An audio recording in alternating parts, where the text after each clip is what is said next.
Hey everybody, Max Boltman here alongside the Athletics Scott Wheeler and Corey Pronman and Flow Hockey's Chris Peters for another episode of the Athletic Hockey Show Prospect Series. The World U18 Championships are more than underway. They're nearing their conclusion and they have been a week of chaos, guys. Scott and Corey are on the ground in Bratislava and they have witnessed the heavyweights go down. Canada out, USA out, both before the semis, Finland out before the semis. Corey, how do you kind of sum up what has happened over the last week in Bratislava and Trenčín? It's been a very unique Worlds tournament. We definitely knew that this wasn't the strongest NTDP team. I mean, I think they were dead last in the USHL in the Eastern Conference this season. It was Canada had some intriguing players on their team, but it's also we knew it wasn't this incredible Team Canada full of high end talent. But you still thought like that Canadian team could at least go to the medal round. Never mind contend for a gold medal.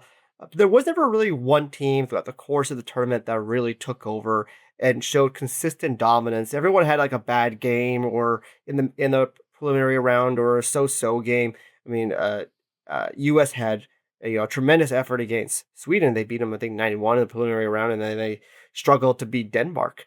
And then the Swedish team obviously said that a really poor loss against the U.S. Finnish team just got destroyed by Canada in their preliminary round game. And even though Slovakia won their group, they never did it with this dazzle of high-end skill that made you think they've got a ton of premier NHL prospects. So wasn't the most enthralling tournament to watch, to be perfectly honest. Still plenty of NHL talent. Generous. Probably what's been a theme now from the U18s for the last few years is more interest in the underage talent than there is in the current draft year talent. This has become more of an underage tournament, to be perfectly honest, the last couple of years. But there were still some players of note. Like, I think the two guys that generated the most interest was Wyatt Cullen. We're recording this on the off day between the quarterfinals and the semifinals, and he's still second in scoring. Actually, I think 7 of the top 11 scorers right now in the tournament are on eliminated teams. Make of that as you will. But Cullen had a really inspiring tournament for the U.S. And Malte Gustafsson on Sweden has been probably the best defenseman here. And after kind of an up and down year in Sweden, I think he's inserted himself firmly in the lottery range of the draft if he wasn't already there in the eyes of some. He had a very big tournament for Sweden, playing big minutes, all situations, 6'4" mobile defenseman. There's a lot to like there. Ironically enough, the Swedes, who are now the presumptive tournament favorites, played the single worst game that any of the teams have played at this tournament in their 9-1 loss to USA. Like, they were pathetic. They had no identity. They were soft. They were irresponsible. They were their top players were selfish. And now the Swedes might have a chance here to win a gold medal at this tournament. So it's been tough. It's been fun from upsets are fun. Like from an entertainment standpoint, if you're a fan showing up to these games, the upsets, that side of it is fun. Slovakia on home ice in front of some of the best crowds I've ever seen at U18 Worlds, playing their way, regardless of where they finish now, they'll be playing for a medal. The Latvians going to their first semifinal ever in the history of this tournament. All of these things are fun. And yet from a talent standpoint, and I think we had a similar conversation last year. This is the worst U18s we remember from a talent standpoint. This is bar none the worst U18s I've covered from a talent standpoint. And I will say it didn't necessarily have to be this way. JP Hurlbert could be here for Team USA. Oscar Hemming could be here for the Finns. And Viggo Bjork could be here for the Swedes. And all three of those decisions were made in some way by that federation and not by those players. And so I hold the Swedes, the Finns, and the Americans responsible for the lack of talent here. Carl's could have been there for Canada too. Yeah, I think Carl's was a little nicked up, whereas those three other guys were healthy. But different situation than those other ones you mentioned. Yeah. But I just mean, like, there was, players eligible. I mean, Klepov just chose to not come as well. There's just, plenty of players that were left at home. Is basically just continuing your point. The two best Latvians in the 08 age group aren't here, and they're still in the That's true semifinals too. here. Yeah. Yeah. And I'm looking at these gentlemen in their Bratislava hotel rooms and feeling very validated in my decision to not go this year. And it was my decision. So, it was like, it wasn't like somebody said, no, you can't go to Slovakia. I was like, I don't know if it's worth going. And it is the U18s as a whole is worth going to. There's a lot of things. There's a lot of reasons that I didn't go this year, but that, it wasn't because of the tournament field. I think there is value in it in seeing all the players under the same roof in the same setting and different things like that. But when you have upsets or blowouts, that was basically two settings of this tournament. I'm not exactly sure what I would have gained from that I couldn't gain from here watching on video. And so the other thing about that is, and this isn't just to gloat about being in the comfort of my own home office, looking at this tournament as a whole and the questions that are going to have to be asked, there are a lot of very complicated questions that have to be asked as we look at this tournament going forward. Mainly being, we are on a trend line in this tournament, as Corey mentioned, with the younger players standing out, where the talent that is either not available or countries are choosing not to make available is one thing. Obviously, there's also the element of Russia not being part of the tournament, which significantly decreases the competitiveness of the tournament. The fact that we had, Latvia going on a run that they did, is even without some of their best players available, and then also, some of these other results. There still was a tournament that included Norway, Germany, Denmark, and at the time you would usually lump Latvia in there, but here they are in the semifinals. And, that is a significant downturn. And now we're losing Germany again, like they get relegated by Norway. So Switzerland and Germany, two countries that have really been on the rise in terms of like the amount of NHL players they're putting through and players that have been high level, they're not in a great spot either, as they continue to get relegated. And Switzerland will be coming back up. Germany's going down for a year. They'll probably be back up in a year. But, it's really the tournament as a whole. And I've been covering this tournament or involved in this tournament since, 2008, essentially. It's in a steep decline. And this is a problem both for the IIHF and also the NHL, which has taken a much more significant role in this tournament in terms of its placement and other things. So you're starting to wonder if that's going to be worth the investment, given the fact that the tournament has been in decline. We spent a lot of this year discussing the new world order with all the changes in college hockey and major junior. One thing that's going to affect this tournament is the fact that the tournament was actually pushed back to allow two full rounds of the CHL to be played to make more players eligible for this tournament. But because of the changes to when players could play, now that all the major junior players can play college hockey, these CHL teams are on notice that a lot of their best 17, 18-year-olds are going to leave early. I mean, that's a whole, other issue there that's being litigated constantly in the world of junior hockey. But because of that fact, you're going to see a lot of these premier teams load up on those high-end 17-year-olds. Or, and there's like things that need to be worked out in terms of what, who gets compensated for the play when they get drafted by the NHL, etc. But that's a complicating factor. Is I think there's always was expectation that Canada in particular was used to getting 90% of their best players from the age group. Yeah, there'd be a couple of them on the contending teams they wouldn't get.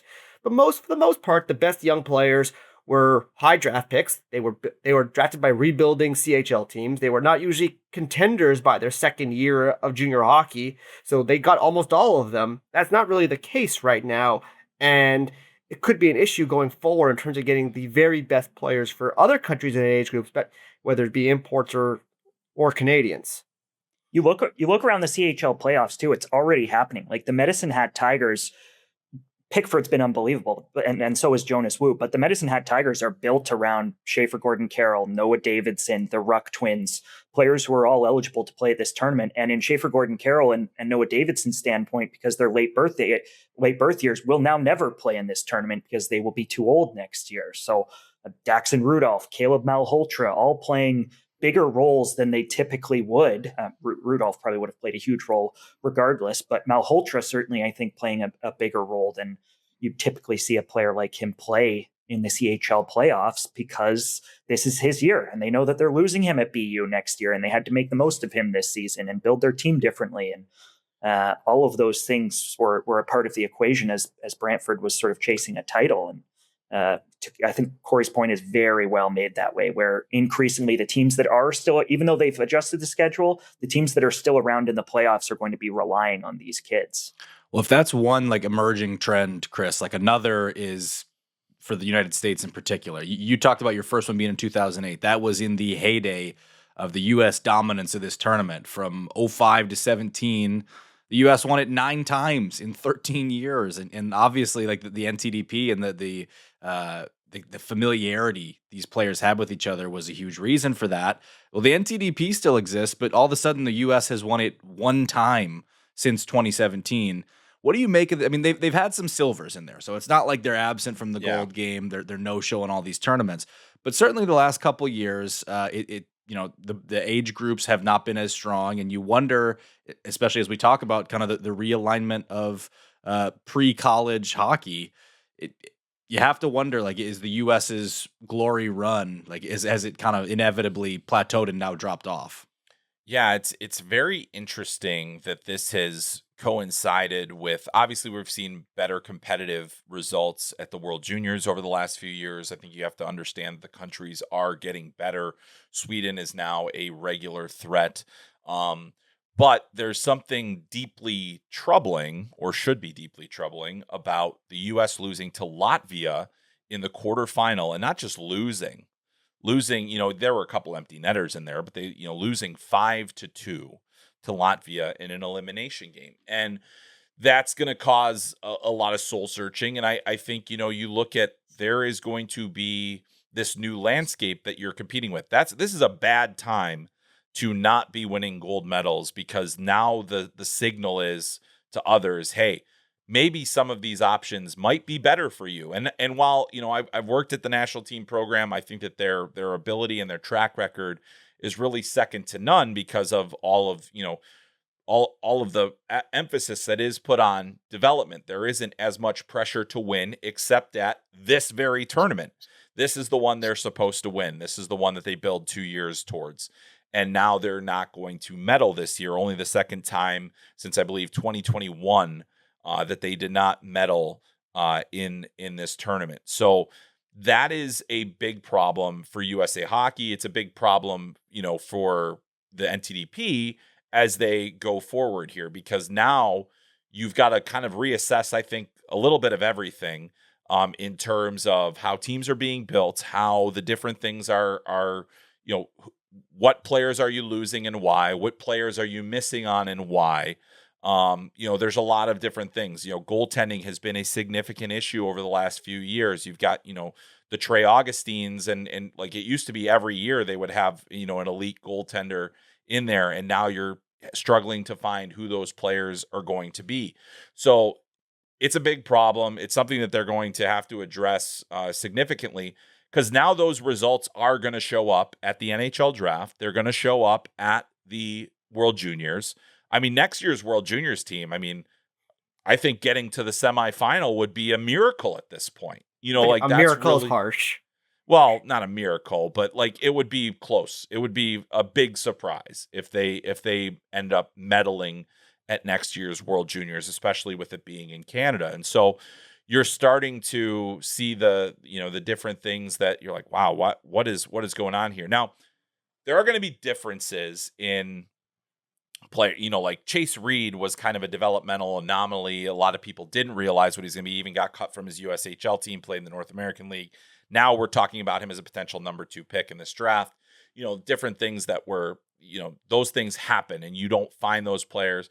But, you start wondering about, why are the JP Hurlberts leaving? Why are guys going to leave? And I think there could be some significant departures even from this U17 team from this year because of the way things are kind of going. So I think there's a lot of soul searching that's going to have to be done in order to, get on top of whatever this is that is causing a significant downturn in their competitiveness at these events. You saw 2 first-round picks from last year's draft, Cullen Potter and Will Horkoff, leave the program prematurely too. I don't know if There's it's there's a I don't think couple you could coming in the next couple of Mhm. weeks here from the U17s. Yeah. I don't think you could doubt the program and what they can do because, the US just won gold at the Olympics. And Yep. Chris, what was Right. 60%, 77% of that roster are NTDP products. Obviously, there's a lot of value to being an NTDP player. But I've always struggled with the NTDP. And it's something I've always sometimes asked other players is, what do you think you play for 90% of the season?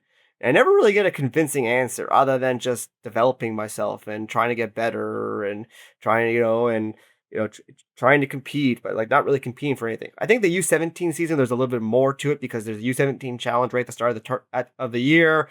And the U17 team does play in the USHL playoffs. They never really have any success there, but they actually are If they competing make it. they are competing in junior hockey, high level junior hockey, and they can play in the playoffs. The U18 team doesn't really do that. They play friendlies against colleges. They play USHL games that don't really matter for them because they don't participate in the postseason. They have the international tournaments in November and February, but it's really like a very strange environment where you're basically playing all season towards this 2 weeks in April. And I can see the appeal. NTDP has generated a ton of great NHL players, but so has Major Junior. Like Major Junior obviously has a very long history of generating great NHL players too. So it's always been one that I've struggled with. Like if you're going to Major Junior and basically compete all year in games that matter, I definitely can see the appeal from that. If you're a US player, but obviously those are two very different choices, and there's much different vibe from being, riding the bus of Major Junior and doing that 68 game grind versus the resources that the NTDP provides you and the unique schedule and opportunities that provides you as well. The construct of it, the construct of the NTDP works against them in some ways too, like in and of itself. Like it's easy to say JP Hurlburt should have been here. It's harder for them when these kids have been two years together, and I have sympathy for them. These kids have been together for 2 years. At the 40 or 45 or for this year's age group, it was a 47-man camp. At that 47-man camp, they're told that the U18 Worlds is the carrot at the end of the stick, and that if you commit to us, we're going to commit to you and we're going to go win a gold medal together. So telling those kids increasingly, and they might have to make increasingly those decisions to say, like this year it was Brooks Rogowski and Levi Harper, but some years it might need to be 5, 6, 7 of those kids moving forward who come in at the U18 Worlds and join the team. And that is these are still, it's easy to sort of shoot our shots from the perimeter. And I know people online do love to do that, but there's a lot more from a human standpoint to it. And yet they also need gold medals in order to continue to recruit these kids and continue to keep them. And that part of it is going to get tricky here. Like some of the best talents of recent age groups have been Riker Lee and Trevor Connolly and Matthew Nyes and players who haven't come through the program. And I'm sure there's politics to it, but a lot of it is that some of these kids, some of these depth players, your third pairing defenseman, your fourth line center on these teams have been with you for 2 years. And it's not as simple as telling them, sorry, this thing that we promised you at the start of this program is no longer available to you as an option ahead of the draft. I think Chris would know better than me, but like my understanding is when it comes to those decisions, it has to be, kind of black and white that they need to do this. Like the player available has to be legit, and the player they're cutting has to have like really fallen off. If it's close, I think the coach is gonna be really hard pressed to cut the guy that he's been working with for 2 years. Yeah. And they used Rogowski as a fourth line center and Harper as a seventh defenseman in this event, right? So And that's typically how it goes. Or if there's injuries. And it's tough. It's tough. And I've been around obviously, and I've seen those moments where you have to take guys. The first year I was there, they really had to significantly augment the roster with both outside players and younger players in order to have a competitive team for a gold medal. I think it was upwards of 6 or 7 players that they had to say that to. And really, yeah, you're right. I mean, in Hurlbert's case, like, it wasn't a shock to me that he wasn't there, and it wasn't, I mean, that was predestined. It was actually, honestly, even though they went to college programs, it was a little surprising to me that they had Cullen, Potter, and Will Horkoff back last year.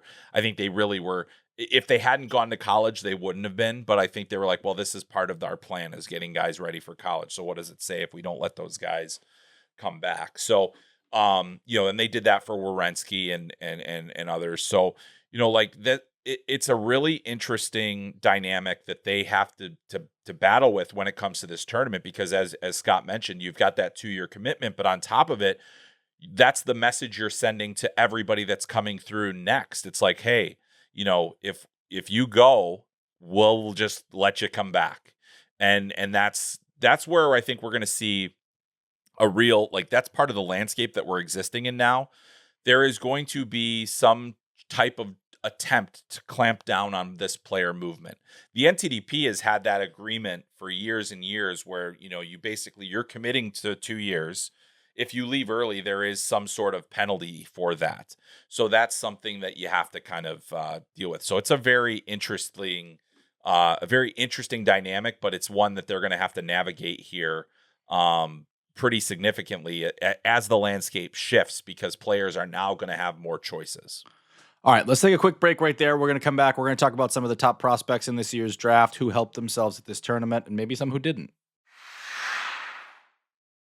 All right, we're back. And Corey talked in segment 1 about a couple of the standouts of this tournament. That's where I want to go here. I want to talk about some of the key NHL draft eligibles, and maybe if we can talk about some next year guys too.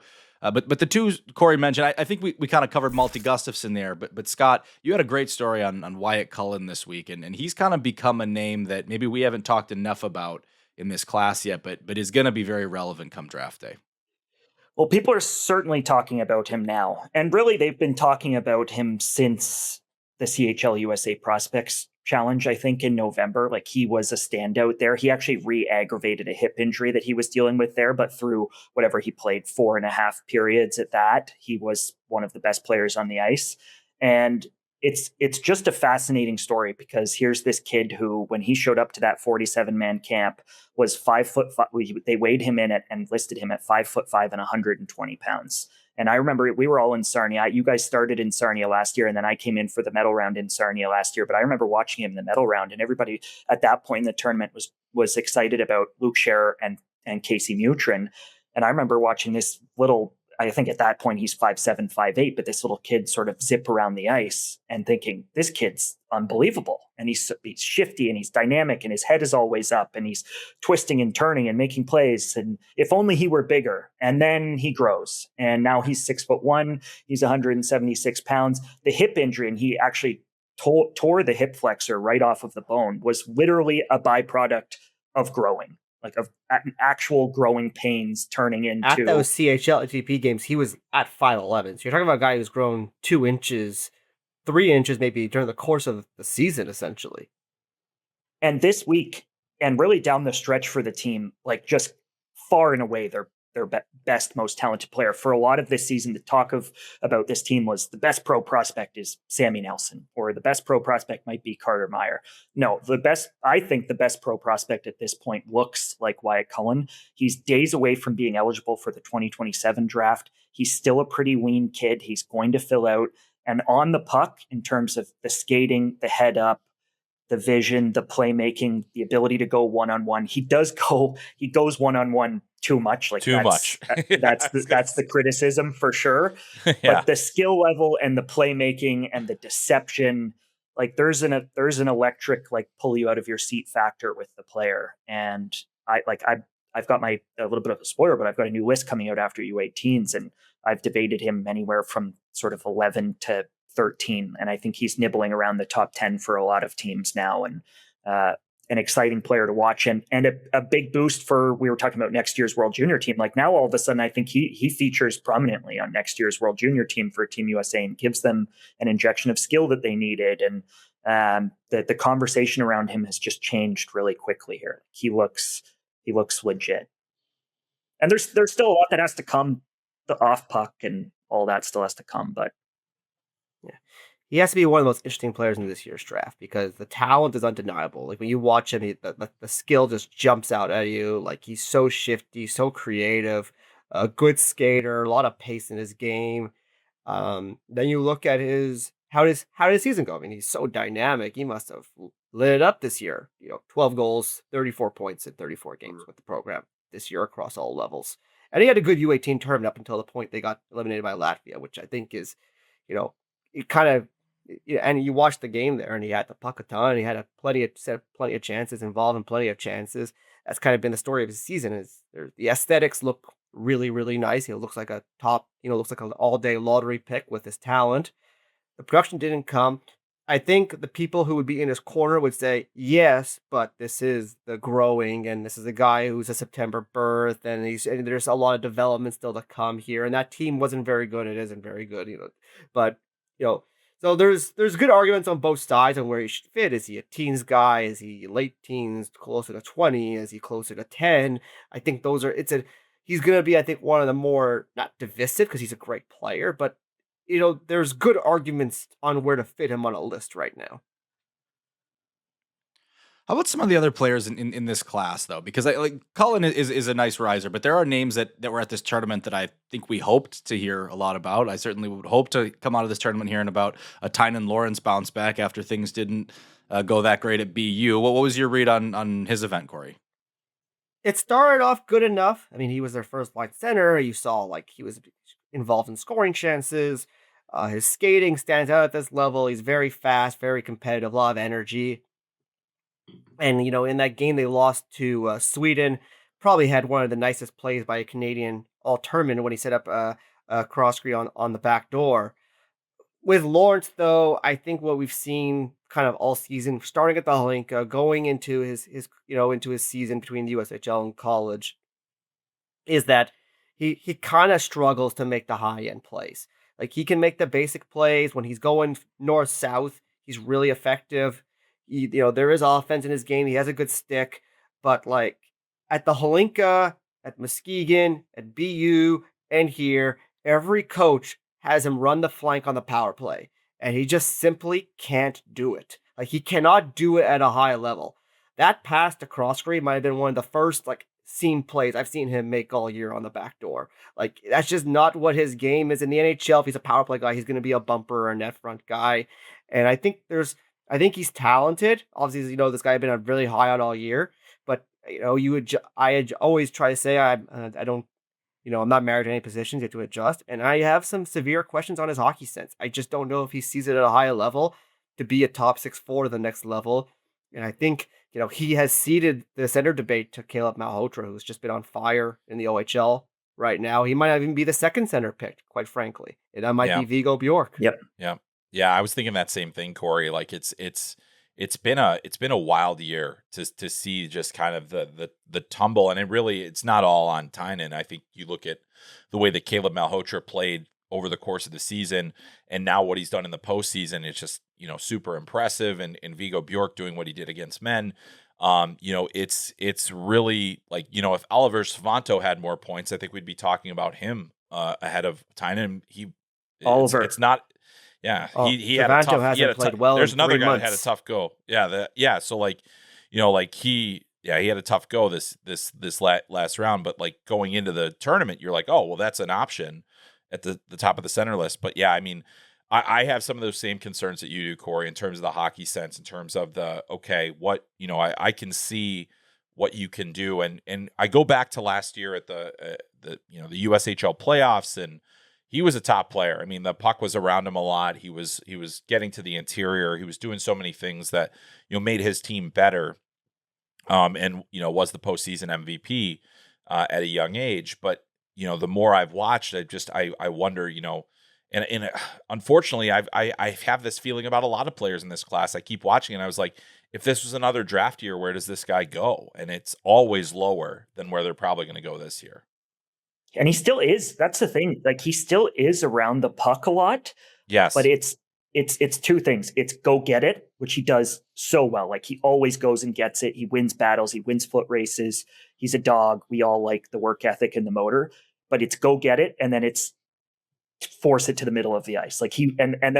That's admirable too. He doesn't want to be on the perimeter. He wants to, but it means that there's a lot of tunnel vision, and it's skating a lot of pucks into traffic. Yes. And it's just trying so hard to make things happen. I think at the expense of sort of the IQ piece that Corey was hinting at and the playmaking piece that Corey was hinting at. Yeah, to Chris's point, like he was so good as an underage. There's a reason why he was so highly rated on a lot of boards. Not because he didn't play well. Nobody didn't watch him last year. He changed magically as a player or something like that. He was that good as a 16-year-old in the USHL. Like, August go- 16-year-old too. yeah, like you look at what for a guy to dominate, and the USHL is below like the OHL and WHL, but like just like you look at any like USHL major junior, for a guy to be the best player in the playoffs as a draft -1, never mind as a young 16-year-old, it's like almost unheard of. Like that never happens. Like it was such an impressive stretch from him. So and then just as time goes on, you get new information. It hasn't been a lot of good information. You have to adjust. I would argue the best center here wasn't it wasn't him, and it wasn't Savanto. I would argue was Alexander Command on Sweden. And despite the fact that his two line mates, Marcus Nordmark and Elton Hermansen, they're really highly skilled. Hermansen's among the leading scorers in the tournament right now. A little bit of an asterisk there, 6 points against Denmark. He didn't show up in a lot of the other games, but that's besides the point. I really like Command. I think he's for sure going in the first round. Yes. He's a 6'1" centerman who can skate. He has shown some offense. It's not high-end offense. He's nowhere as skilled as those two wingers. But he has a heaviness in his game too, and his offense is a little bit more simple. Like he's not he's not the guy. He knows he's not supposed to be the guy who makes the plays, but there's enough to his game where I can see a path where he could become like a third line center in the NHL. How about Ryan Lin, Scott? I know that's a guy you've been high on. He's here at this tournament, obviously, as well, or was at this tournament as well. What'd you make of his play? I thought Lin had a positive tournament. I don't know that if you've watched Ryan Lin for the last 2 years that he changed your view of who Ryan Lin is with this tournament. I thought he was just okay. Not just okay. I actually thought he played well in the opener, but he was a little quiet in the opener. Like I wanted to see Ryan come out and just take over this tournament and have that kind of a moment.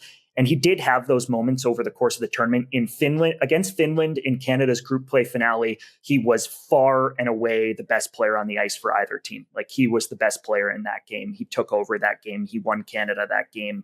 He played a ton throughout the tournament. I think he had a positive tournament. He was named one of Canada's 3 players of the tournament. He was the only defenseman that was named one of Canada's 3 players of the tournament. Him and Keaton Verhoeff were basically, one of the two of them was on the ice at all times for Canada. He was physical. He delivered a couple of big checks. I saw the Ryan Lin that I think we've seen all year. And that's how I felt at this point. And maybe that's just because we watched these kids all year and we know them by this point. But I felt that way about a lot of the top guys. Like I think Corey mentioned Nordmark and Hermansen. Nordmark and Hermansen kind of were what they've been all year. Nordmark was bad body language, selfish, and then made some plays. And Hermansen came and went in games. And Lin was Lin, and like that's kind of just who there weren't a lot of sort of needle movers, if you will. We talked about Gustafsson and Cullen being really good, but there's not a lot of guys where you're like, okay, this kid surprised me for better or worse. This kid looked different than he's looked, or really took over, really elevated. It just felt like a continuation, I think, for Lin in particular. I thought he was good. You still have Lin top 10? I do. Ugh. Come on, Scott. More to come. Save this one. We're gonna need this debate over the next 2 months. But here's an interesting thing, Corey, is that Scott just mentioned Keaton Verhoeff. I would have felt like, Verhoeff was pretty good. You talked about this kind of becoming an underagers tournament. He was one of those underagers a year ago that we started talking about, like, hey, this is a guy to really key in on for the 2026 draft. He plays a full season of college hockey, pretty good season of college hockey. I think I would have expected him to come to this tournament and be one of the first names we mentioned on the show. We got almost 40 minutes in a conversation about Ryan Lin before we mentioned Verhoeff. That's not to say he had like a terrible tournament or anything, but shouldn't he have been kind of one of the big names that we've been talking about all show at this point? He wasn't on the power play. So I mean, it was a very interesting usage of him where they had Lin, who I think deserves to win the first power play, ran the first power play at the Holinko. And he wasn't even on the second power play unit. I think he got a shift there towards the end of their quarterfinal game against Sweden when they were running out of options. It turns out how to score goals. But they didn't, even though he had the most minutes of anybody on this team, they didn't really put him in a position to succeed and score a lot. Wasn't a great tournament. Wasn't a bad tournament, I don't think. But he definitely didn't, I think, silence criticisms of his offense and his hockey sense and whether this is like a premier play driver at the next level.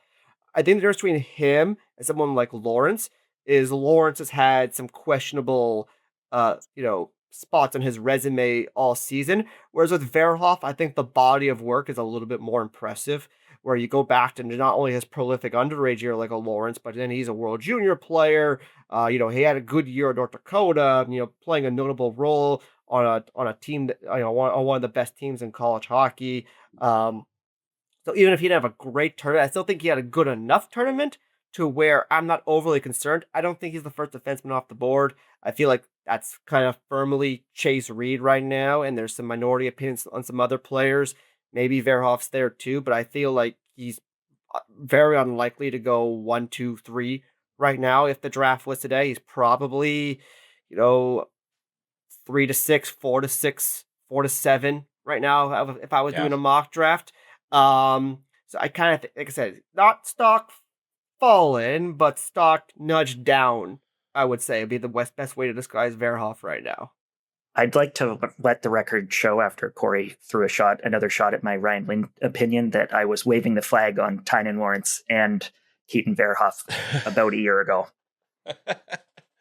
And here's the thing about Verhoff. I like Lawrence still more than Lin. That's a whole other issue, though. Yeah. Here's the thing with I have questions about Verhoff. Yeah, so like I think I asked this to Corey, I was like, hey, like I haven't loved him, but it's like, does he look like a top 3 pick? And the answer has to be no. I mean, and again, this comes back to the debate of in another draft year, where would they go? And almost exclusively being lower than they are in this draft. I do think that with the Keaton Verhoff pick, whoever does make the Keaton Verhoff pick, you are making it on a projection, not the body of work is fine. Like yes, he had a very impressive underage season in the WHL last year. This year's body of work I didn't like. I thought it was fine at points. I thought that there was a lot, but to me, it's all about the projection and what he can be relative.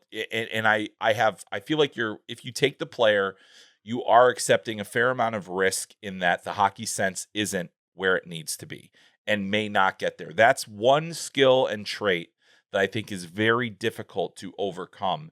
And I have seen more and more evidence this year that the decision-making under pressure is not strong, that the decisions aren't always strong, and that really the offensive and the understanding of when and how to jump into offensive opportunities is not very good at this point. And it was really exposed at the college level. And I think that that's one of the things that we're seeing is that as these top players come into college, and this was the same thing with Tynan Lawrence, are they processing the game at a high enough pace in order to be a top level player?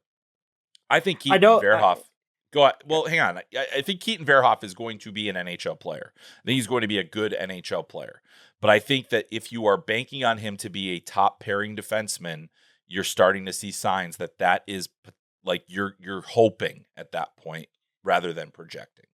I still think there's a lot of similarity between his game and Aaron Ekblad's at the same age. Like I still think that could be the projection there, which may be a top pairing defenseman, not the sexiest top pairing defenseman in the world, not a high impact guy, but a good player. I'm about to list some names that are not the most inspiring names, but they were really high picks recently. So I would say he's better at the same age than Jiricek was. I would say he's better at the same age than Carter Yakimchuk was. I would say he's better at the same age than David Reinbacher was. All guys who went big right shot defensemen who went very high in their NHL drafts. I would say he's at least analogous to where Simon Edvinsson was at the same age as a hockey player. Edvinsson may be a little bit more pure skill. This guy may be a little bit better defender, but I think he deserves to be in this conversation still. Firmly. Yeah, I would say. Yeah, I think Edvinsson is a way better skater and defender, way better skater and defender than Verhoff. I'll give you the better skater. Yeah, but I think I'd argue that Verhoff even had a little bit more offense in his game than Edvinsson. Davis had more skill. I think Verhoff better shot, better processing. Edvinson's processing really scared me in his draft year. But my main point is not to go through that argument. It's more that I still think that when you have a 6'4" defenseman who can skate, who can make a pass, who can defend, who has a history of offense, even if it's not elite offense, that's still to me a premier piece. He deserves to go very early in this draft, even if it's not as high as we once envisioned him going 6 months ago. Right. That's an important distinction too, is that the difference between not being the number 2 overall pick and not be and then being, 6 or 7 is really not, especially this year, not a significant difference. Like there's people are getting like all ornery about like Daxton Rudolph right now. Like if Verhoeff wasn't junior this year, he would absolutely have done what Daxton Rudolph did this year. Just like he did the previous year. My opinion. They've played on the same team twice over the last 12 months. He's been clearly better than him both times. So just my opinion. As we talk about kind of the underagers, though, you talked about how I think it was 7 of the top 11, Corey, you said, of this tournament were for 2027 picks scores? No. I said 7 of the top 11 scores in this tournament as we stand today are between the quarterfinal and semifinal have been eliminated. However, the leading scorer of this tournament is Timothy Kazda, who was an underage player playing on Slovakia, and he has generated a lot, made a lot of happy Slovakia fans here with all the points and the goals he's been scoring. 20-goal scorer in the USHL this year for the Chicago Steel. A really skilled player. Some of the better players between him and Selleck have been they've been underage players. Like again, it's been a kind of a common trend we've seen in past years.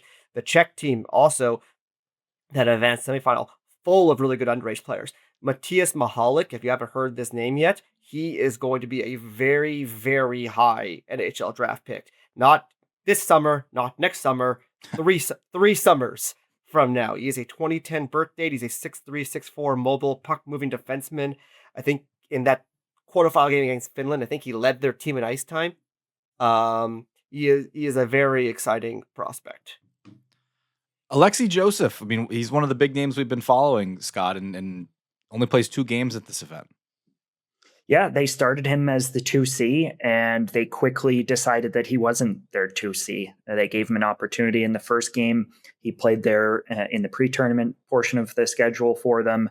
And then game 2, he was their 13th forward, and game 3, we never saw him again. So definitely a disappointing couple of games. I think you have to try not to read too much into it. Yep. The concern I had in watching him in both of those games was that Canada clearly wanted their forwards to work and play with the kind of sort of go get it stick-to-itiveness that a lot of their guys did. Tynan Lawrence, Zach Olsen, Beckett Hamilton, Ryder Cowley, Adam Valentini. Like you go through the list of the players that they brought to this event, and that's the style that Drew Bannister wanted the team to play. And there was a lot of standing around. There was a lot of puck watching for Alexis Joseph. And if you've watched, there was a talk sort of early on in the 2027 draft process that there were sort of several players in the mix, Joseph being one of them for first overall next year. I think if you've watched Landon DuPont over the last couple of months here, and then you watched Alexis Joseph here, you would be wondering what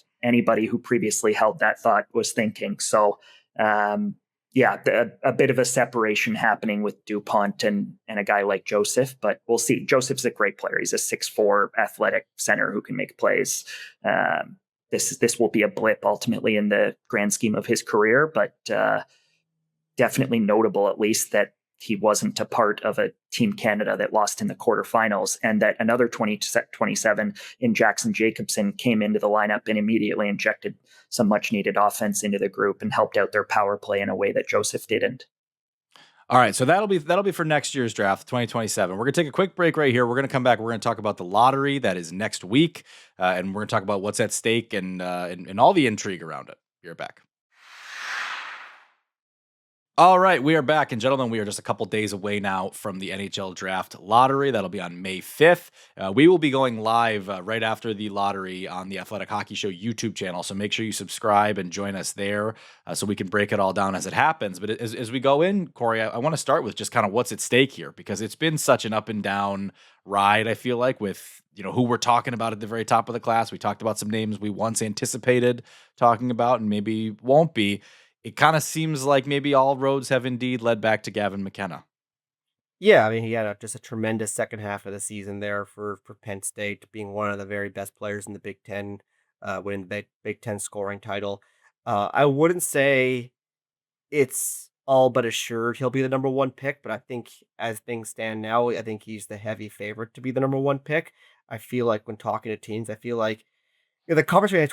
conversation between him and Ivar Stenberg. I feel like the league is definitely leaning much more towards McKenna over Stenberg right now. Again, that is not set in stone. There are definitely still people who prefer Stenberg, but I think there is a notable majority lean towards McKenna. The only the thing that would give me pause is I still think there is a lot of appetite still for Chase Reed, just because he's a 6'3", mobile, dynamic offensive player. That's a lot of really intriguing traits that I know will be talked about right at the top of the draft. Then the other one of note has been the play of Caleb Malhotra in Brantford lately, who, as we talk now, I think is right around 2 points per game in the OHL playoffs currently as a 6'2", two-way center. I think he is clearly delineating himself as the best center in the draft right now. And I think whether it's 3, 2, or even 1, I think there will be conversations about him at all points at the top of the draft. Best centers go very early historically. And that's kind of where I think things stand now. I think McKenna betting favorite, but I would write it in pencil, not in pen. And that's one of those things that's going to get easier to handicap a little when we know the order, right? Like you can kind of get a feel for what a team's preferences and directions are a little more when you have the actual order. So we'll obviously get into all that on May 5th when the lottery happens. But Scott, there's a lot at stake here for a few teams. There's some big markets at the top that are either at the beginning or who knows what phase when you talk about the New York Rangers and what a rebuild will look like in New York. But the Leafs, same deal. The Vancouver Canucks are up there. Which teams do you think have the most at stake when the ping pong balls kind of tell us their whims? It feels to me like the Canucks still have the most at stake. Like they finished 14 points lower than the next lowest team. I think the chaos scenarios are always a big market winning it. Like if the Rangers or the Leafs win it, that is going to set Twitter and on fire and all of that. But I think in terms of what teams stand to lose, the Canucks just feel like they're so far away at the moment from anything of any real hope. And I know the market doesn't like their team, and the market doesn't even, when I release my pool rankings, their market doesn't even seem to like their prospects, which is a very rare thing for a market to not like their prospects. And they just don't, like, outside of Zeke Boyum, who had a difficult year. And like, there's very little to look forward to. And the ownership is the ownership there. And that side of it, I think, is like them falling to 3 would be a terrible outcome for the Canucks. Even if you think that there are 3 or 4 players at the top of this draft, that would be a tough pill, I think, for that organization to swallow more than any other. And then, Toronto or the Rangers winning it, or even Chicago winning it again. I think that generates the most from a anger from opposing fan bases standpoint, and there's probably a lot of almost apathy if it's a Calgary or a Seattle or a Winnipeg or a Nashville or one of the smaller markets. I think Toronto definitely has the most to lose here. That there's like a 50% chance they could be picking 1, 2, or 5, and also a 50% chance that they could not have a first round pick at all. To me, is such enormous stakes. Because obviously their team was really bad last year, both in terms of the results and on analytically, like it looks like a lot of work there to do to get back to a competitive level, next season. But like to me, if you pick, we've had this conversation all year. Maybe Scott disagrees, but like for me, the difference between Gavin McKenna and Stenberg, or McKenna and Reed, or McKenna and Malhotra, or McKenna and Smits or Carls, to me the gap is not that significant. Like, there's a gap, but there's not that significant. And for me, there's almost no gap for some of those guys, but that's not really like if the Canucks go from like 1 to 3, I still think they're getting basically the same player. In my opinion, maybe you guys disagree, but to me, they're basically getting the same level of prospect. If Toronto doesn't have gets a top 5 pick or no pick at all, like that's a pretty significant change in results. 6th overall and Fraser Minton for Brandon Carlo is a tough pill to swallow. Yeah. Well, the administration that made it happen is no longer there to enjoy it. So that is, I mean, who has the most to lose in this thing? I mean, I think it's Gavin McKenna. I think that he is a player, a number 1 overall pick, that is so dependent on, like, going into Vancouver. given what's happening right now, I don't think would be a good spot for him. I don't think he is. He could be tabbed as the savior, and he's not going to be that. Not in that scenario. And I think that's a situation that is going to be very interesting to watch. And like if you go into a situation where you're not the guy, whether it's Chicago or if it is Toronto. Like if it is Toronto, I think you're actually that's a great spot for him to land, because he doesn't have to be the guy, and also maybe it quiets some of the concern about losing other top players, and maybe you're saying, oh, well, we're not really rebuilding that much. Though I do think that Toronto could definitely stand to benefit from getting one of the top defensemen in this draft. So there's a lot of things there, but I do think like getting Gavin McKenna in the right scenario, both developmentally and positioning him for success, because I mean, odds are whoever drafts him is going to sign him and get him into their system right away. And there's also my concern is that even the right call for that team? In terms of his readiness to be able to contribute. There's a lot of different things there. I think, whoever gets him is going to sign him. He's going to go, and I'm sure he'll be okay in year one. But I wouldn't be shocked if it was more similar to the Jack Hughes year one kind of situation than it would be for somebody else. How about the most to gain? I mean, I'm looking at San Jose. I'm looking at Florida. These are two teams that could really benefit. I mean, certainly Florida, if you plug and granted, I don't think the right shot D in this class are going to step into their lineup and be impactful next year.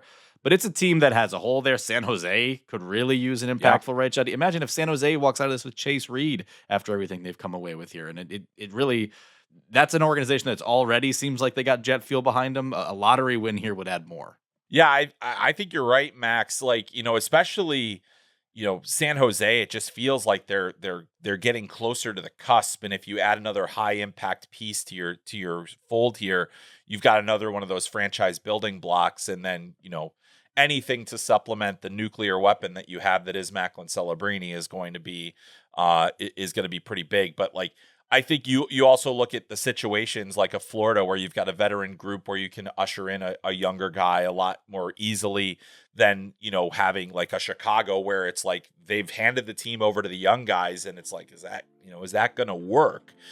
That's going to be interesting. But you go into Florida and you're like, well, this year was a blip. It was an injury riddled year.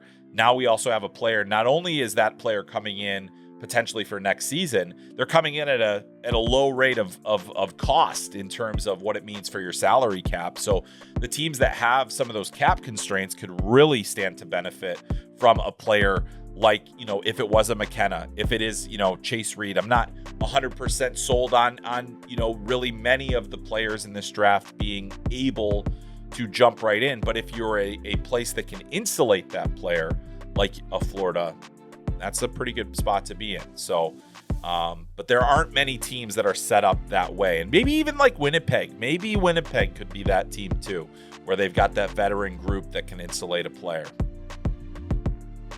All right. Well, we got more to find out when the ping pong balls drop as they are. Make sure you join us on May 5th on YouTube for the Athletic Hockey Show. That is going to do it for us today. Thanks for listening to this episode. You can, of course, catch more of Chris over at Flow Hockey and on his podcast called Up.